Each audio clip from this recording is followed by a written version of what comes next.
llegado el final de la era del Papa Francisco. El cónclave está a punto de arrancar. Se estima que sea este miércoles cuando los cardenales de todo el mundo se reúnan para elegir al próximo Papa. El Papa Francisco falleció este lunes a los 88 años de edad. Fue el cardenal Kevin Farrell, el camarlengo de la Cámara Apostólica, quien dio la noticia a las 9:45 hora local desde la Casa Santa Marta, donde se encontraba el Papa Francisco. A través de un video en sus redes sociales, en las redes sociales oficiales del Vaticano, dijo el camarlengo: queridísimos hermanos y hermanas, con profundo dolor, debo anunciar la muerte de nuestro Santo Padre Francisco a las 7:35 de esta mañana. El obispo de Roma, Francisco, regresó a la casa del Padre. Vamos a ver el mensaje oficial desde el Vaticano. Carissimi fratelli e sorelle, con profondo dolore devo annunciare la morte del nostro Santo Padre Francesco. Alle ore 7:35 di questa mattina, il Vescovo di Roma Francesco è tornato alla casa del Padre. La sua vita tutta intera è stata dedicata al servizio del Signore e della sua Chiesa. Ci ha insegnato a vivere i valori del Vangelo con fedeltà, coraggio e amore universale, in modo particolare a favore dei più poveri ed emarginati. Con immensa gratitudine per il suo esempio di vero discepolo del Signore Gesù, raccomandiamo l'anima del Papa Francesco all'infinito amore misericordioso di Dio uno e trino. Este fue el mensaje oficial donde se detalla que el pontífice perdió la vida en su residencia de la Casa Santa Marta en el Vaticano. Entre sus últimas actividades figuran su breve encuentro con el vicepresidente de los Estados Unidos, J.D. Vance. Este mismo domingo se reunieron para intercambiar un saludo por la Pascua. Su última aparición en público se produjo precisamente en la misma jornada durante su discurso de Pascua Urbi et Orbi. De hecho, donde sobre todo hizo un llamado a la paz para todo el mundo como su último acto como el sumo pontífice de la Iglesia Católica. También salió en silla de ruedas, saludó desde el balcón de la Basílica de San Pedro, diciendo a la multitud: queridos hermanos y hermanas, feliz Pascua. El tradicional discurso de esta fecha fue pronunciado por un clérigo porque el sumo pontífice se encontraba, como ya todos sabemos, en condiciones de salud muy complicadas. Según el arzobispo Diego Ravelli, el maestro de ceremonias apostólicas, el Papa había pedido que los ritos funerarios se simplificaran lo más posible y sobre todo que se centraran en expresar la fe de la Iglesia en el cuerpo resucitado de Cristo, porque el rito renovado buscaba, a través del Papa Francisco, enfatizar aún más el funeral del romano pontífice, que es el de un pastor, un discípulo de Dios, y no el de una persona poderosa en este mundo. De hecho, fue uno de los rasgos más característicos del Papa Francisco, que fue sobre todo su cercanía a los jóvenes, a quienes consideraba como la esperanza de un futuro mejor. Fue muy recordada su participación de la Jornada Mundial de la Juventud en Brasil del 2013, donde se trató de su primer viaje internacional como autoridad máxima de la Iglesia Católica ante la masiva presencia de jóvenes de toda Latinoamérica. Y en ese lugar dejó grabada para siempre la frase: hagan lío, levanten la voz. Dijo que quería ver la Iglesia en las calles y también se mostró siempre como un amante de los deportes, y a pesar de la distancia nunca dejó de recordar su amor al club de fútbol del que era hincha de Argentina, el San Lorenzo de Almagro. Esta institución azulgrana, que fue fundada por un sacerdote salesiano, Lorenzo Massa, en 1908. Hoy todos están completamente mortificados por la situación, pero se recuerda al máximo pontífice por su mandato como, digamos, un impulso que tomó la Iglesia Católica hacia una apertura para todas las personas. Visitó más de medio centenar de países llevando su mensaje de paz, pero sobre todo de humildad dentro de la Iglesia Católica. Buscaba una armonía social y respeto de los valores democráticos. También se caracterizó en su labor papal por denunciar las desigualdades sociales, criticar el sistema capitalista, rechazar con firmeza los delitos sexuales dentro del clero. Gracias a sus ideas reformistas, rompió las viejas estructuras de la Iglesia Católica, no solo desde el discurso, sino también mediante sus políticas como autoridad máxima de esta institución religiosa. A partir de su llegada, eso sí, endureció las leyes para perseguir la pederastía dentro del Vaticano. Por ejemplo, obligó a los jerarcas de la Santa Sede a denunciar los casos de abuso sexual. También, y por primera vez, después de 40 años, modificó el Código de Derecho Canónico para permitir formalmente a las mujeres asumir más roles dentro de la Iglesia Católica. Además, se pronunciaba a favor de permitir la unión civil entre homosexuales, porque él decía en sus discursos, en sus entrevistas: todos somos hijos de Dios y tienen derecho a una familia. Mario Bergoglio fue elegido papa el 13 de marzo del 2013, luego de la renuncia de Benedicto XVI, el alemán Joseph Aloysius Ratzinger, y el argentino se convirtió así en el primer papa americano de la orden jesuita. Por cierto, tomó el nombre de Francisco en honor a San Francisco de Asís, que es fundador de la orden franciscana. 2 años antes había de hecho presentado su renuncia como arzobispo de Buenos Aires, porque ya tenía la edad de 75 años. Pero el entonces Papa Benedicto XVI no aceptó su renuncia y un par de años después Benedicto renuncia, y es precisamente el Papa Francisco Mario Bergoglio quien tomaría su lugar, sería su reemplazo. Después de esto, de hecho, desde hace unos días habíamos estado observando algunos, digamos, comentarios, algunos rumores de quienes podrían llegar a ser el sucesor del Papa, quienes eran los cardenales, porque son los cardenales quienes entran a este cónclave para seleccionar al nuevo Papa. Y de hecho, ya hay rumores de quienes podrían ser los candidatos principales para tener el máximo cargo de la Iglesia Católica, convertirse en el nuevo Papa. La muerte del Papa Francisco marca el fin de un pontificado caracterizado por su enfoque progresista, sus esfuerzos por acercar la Iglesia Católica a la modernidad.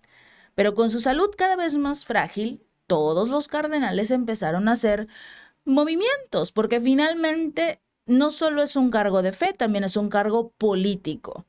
Y en los últimos meses, sobre todo desde febrero, cuando se notaba la salud del Papa muy complicada, obviamente empezaron a moverse mucho más los cardenales para conseguir también el consenso, el voto necesario para ser seleccionados como los nuevos papas.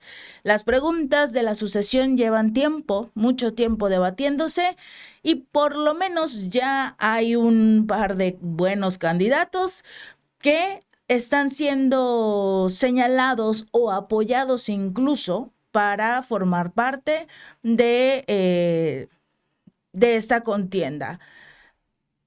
El cónclave está compuesto por los cardenales menores de 80 años, quienes se reunirán en la Capilla Sixtina para decidir el futuro de la Iglesia. La incógnita no es solo quién será el próximo Papa, sino también qué dirección va a tomar la Iglesia, porque el Papa es el que decide hacia dónde se inclina. Hay sucesores que varían considerablemente en su enfoque tanto teológico como político y pastoral.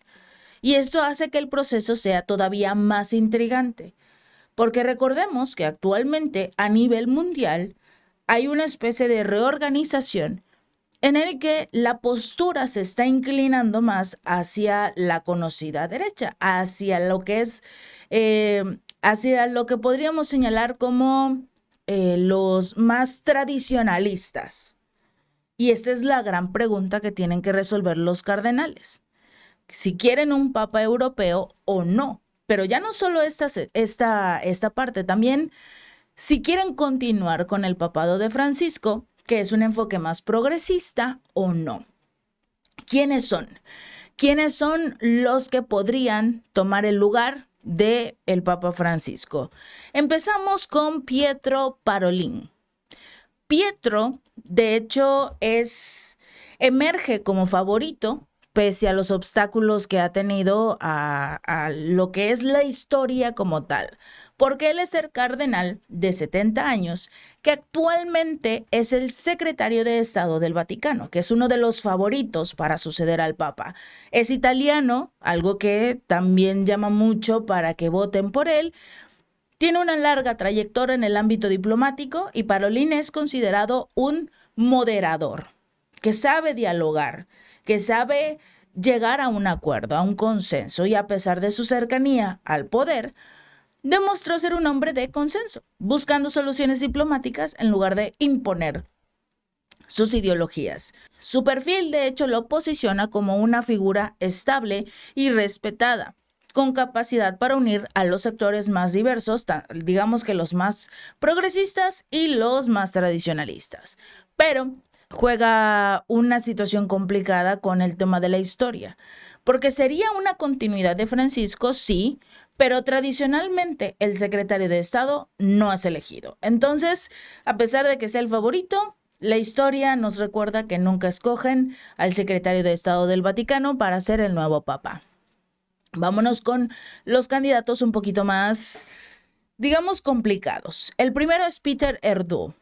Él representa el contraste conservador frente a las políticas progresistas de Francisco y digamos es el principal. Él es un cardenal húngaro. Peter Erdo es conocido por su postura conservadora, especialmente en lo relacionado con el matrimonio y los derechos de las personas LGBTQ+. Él tiene 72 años, ha sido una voz importantísima en lo que es esta Iglesia Católica Europea como presidente del Consejo de Conferencias Episcopales de Europa. Su visión es tradicional en la moral católica y podría atraer a los sectores más conservadores de la Iglesia, nuevamente, que están en contra de las políticas o que estaban en contra de las políticas de Francisco. Pero también podría generar tensión con quienes siguen el camino más inclusivo de Francisco. Erdo habla poco con los medios, por lo que no tiene una campaña armada como tal. Pero hasta cierto punto fue un candidato muy fuerte hace unos 5 años y ahora está un poco desaparecido. Entonces era el presidente de la Conferencia Episcopal Europea, pero ya no lo es y su influencia obviamente disminuyó mucho. Antonio Tagle. Antonio Tagle es otro de los favoritos y podría convertirse en el primer papa asiático. Él también tiene el enfoque inclusivo del Papa Francisco. Él es de Filipinas. Luis Antonio Tagle es otro de los grandes nombres de la lista de sucesores. Además, es muy joven, tiene 67 años. Es el primer cardenal de Filipinas y de ser elegido se convertiría en el primer papa asiático. Es conocido por sus posturas progresistas, su enfoque pastoral inclusivo y en el pasado ha criticado la actitud de la Iglesia hacia las personas divorciadas o las que conforman la comunidad LGBT. Abogó por una mayor acogida y de hecho se advierte que su perfil podría representar una continuación de las políticas de Francisco, buscando nuevamente abrir la Iglesia a los desafíos contemporáneos. Es una opción muy interesante, pero tiene la desventaja de que es joven. De ser elegido tendría un pontificio largo, muy largo, porque tiene 65 años. Y esto podría ocasionarle algunos problemas. Otra posible desventaja es que es muy bueno dando homilías, es un hombre muy pastoral, pero pueden cuestionarlo qué tan bueno va a ser administrando, porque finalmente estar al frente de la Iglesia Católica también es una administración. Por el otro lado, nos vamos con Matteo Zuppi. Él se ha mostrado, digamos que, muy activo en lo que es la diplomacia. Resulta que él es otro italiano, Matteo Zuppi, considerado un cercano aliado de Francisco. También es un fuerte candidato, joven a sus 69 años, ha mostrado un enfoque ecuménico, ha sido muy activo en la diplomacia internacional, incluso participó en misiones de paz. Es un defensor del diálogo con la comunidad LGBT, de una iglesia más abierta, menos dogmática. La cercanía con el Papa saliente podría facilitar obviamente su elección, porque muchos de los cardenales actuales los puso el Papa Francisco, pero también podría tener resistencia, sobre todo en los sectores más conservadores, que son los que acaban definiendo el voto. El problema también para Zuppi es su perfil bajo. Podría ser otro obstáculo. Le costaría mucho conseguir la mayoría de los votos y hay muchos conservadores que jamás votarían por él. Otro de los cardenales que llaman mucho la atención, y ahora nos vamos a lo, digamos, cuestionado, es Fridolin Ambongo Besungu. A pesar de su enfoque tradicional, hay ciertas cosas que podrían costarle mucho al congoleño de 65 años para ser el papa. Él es la opción más relevante en el lado de la oposición, en el lado, digamos que de los tradicionales.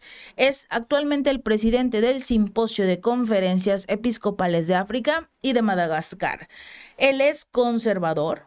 Anuló la doctrina de la fiducia suplicante, la cual permitía a los sacerdotes bendecir a las parejas no casadas o del mismo sexo en el continente africano.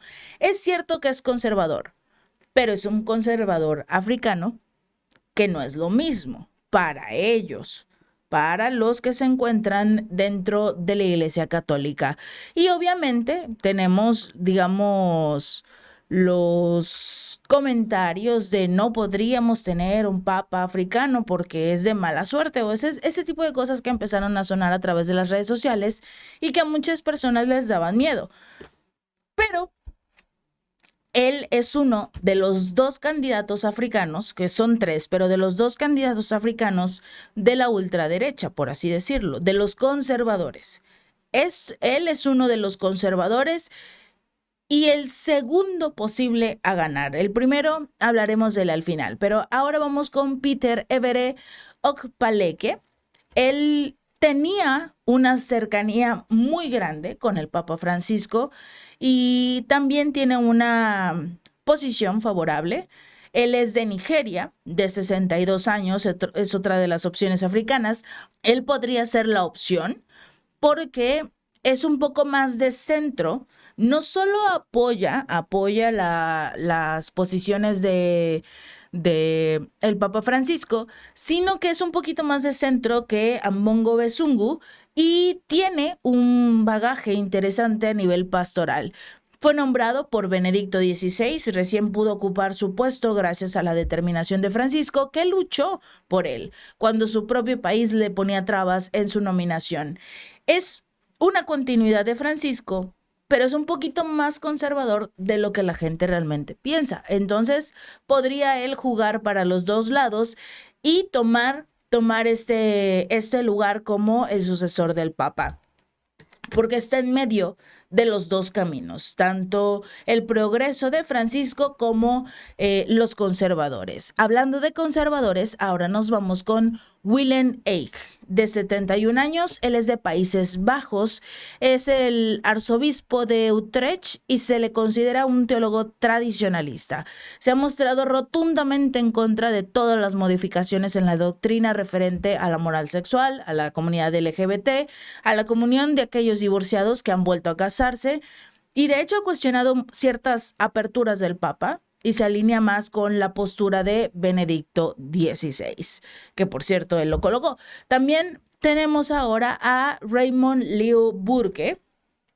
Él es el candidato de los Estados Unidos para ser el nuevo papa. Desde el inicio de su ordenamiento, Burke ha sido conocido por su firme defensa a la tradición litúrgica, incluyendo la misa en latín, su oposición también a ciertas reformas impulsadas por Francisco, como nuevamente la comunión para divorciados y la inclusión de personas LGBT.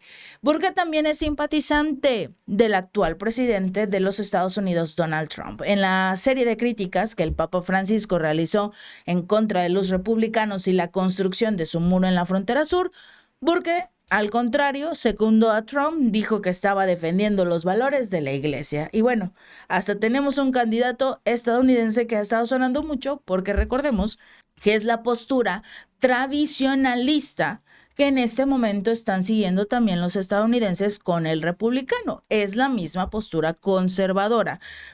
Y él es uno de los que suenan mucho ahora, después de la llegada de Donald Trump. Burke suena mucho para ser el reemplazo del Papa Francisco, sobre todo después del impulso que está tomando el tema conservador, tanto en Estados Unidos como en la Unión Europea. Entonces, suenan mucho los conservadores en lugar de tener a los, digamos, candidatos progresistas que el mismo Papa Francisco estaba impulsando. Y finalmente hablaremos de Pier Battista Pizzaballa. Él es el llamado patriarca latino de Jerusalén. Este es un cardenal italiano de 60 años y es el patriarca latino de Jerusalén. Se posiciona como papable.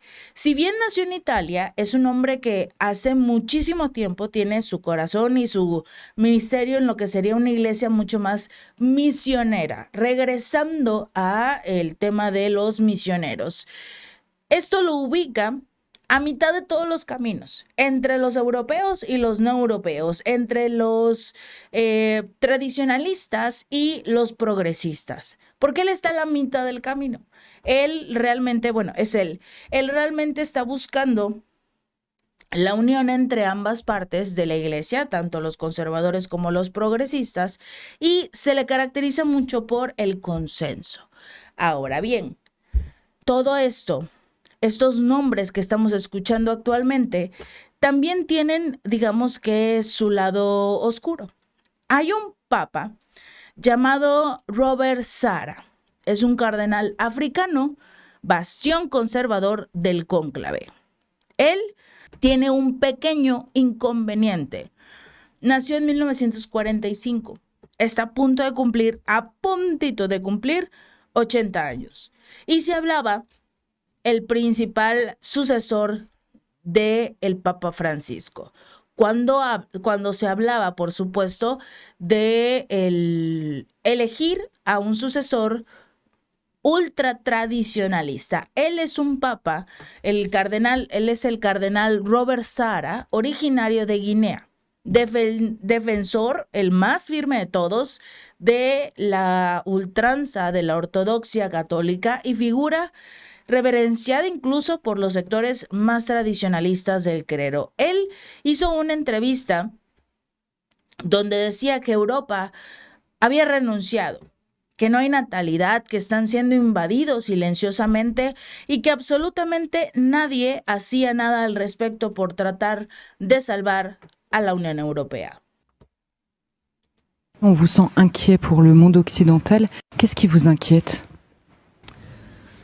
Vous savez, la plus grande inquiétude, c'est que l'Europe ne veut plus ou a perdu le sens de ses origines. Il a perdu ses racines. Or, un arbre qui n'a pas de racines, il meurt. Et j'ai peur que l'Occident meure. Il y a beaucoup de signes. Voyez-vous, beaucoup de signes. Plus de natalité. Et vous êtes envahi quand même par d'autres cultures, d'autres peuples qui vont progressivement vous dominer en nombre et changer totalement votre culture, vos convictions, vos valeurs.